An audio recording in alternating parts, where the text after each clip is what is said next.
বলুন দাদা। আমার ধান প্রথমে এরকম ছিল, আমি খুব চিন্তায় ছিলাম। তো আপনি আসার পরে এই এই বিষ আর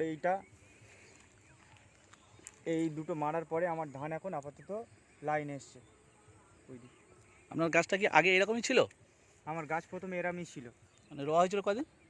রোয়ার বয়স প্রায় 20 দিন পার হয়ে গেছিলো, প্রায় মাসের পার। মাসের পর? হ্যাঁ।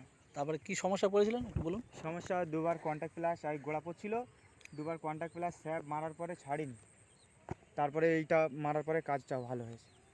আপনার নামটা কি? আমার নাম আজিজুল গাজী। জায়গাটার নাম কি? জায়গার নাম ভাউনখালী। ভাউনখালীর আজিজুল গাজী। ওনার একটু তলা পেরে আর রোয়ার 1 মাস পর্যন্ত গাছটা বেনকালি করছিল না, গাছটা একদম এরকমভাবে চুপ করে বসছিল। আর তারপরে কিছুদিন পরে মারার পরে, ধরুন আপনি কদিন আগে মেরেছিলেন?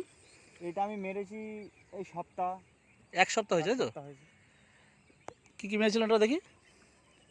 এই তো এই আমার কৃষি প্লাস, ঘোরান ওটা ঘোরান, এই কৃষি প্লাস আর এগ্রি 80, এটা মারার পরে ওনার যে জমিটা চেঞ্জ হয়েছে সেই চেঞ্জটা দেখুন।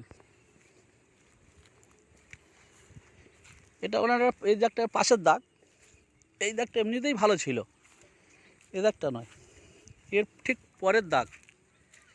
এই জমিটা ওনার, গাছের পরিবর্তন দেখুন। হ্যাঁ, আপাতত এখন অনেক লাইনে। মানে এটা মারার পরে গাছটা অনেক পরিবর্তন হয়েছে, তাই তো? হ্যাঁ, এটা মেরে আপনি খুশি তো? আমি অবশ্যই খুশি। খুশি থাকবো না, আমি খুব চিন্তায় ছিলাম, এখন আপাতত মুখে হাসি আছে। হ্যাঁ, অন্য লোকের অবশ্যই বলবো আপনারা সবাই এই দুটো জিনিস ফলো করবে।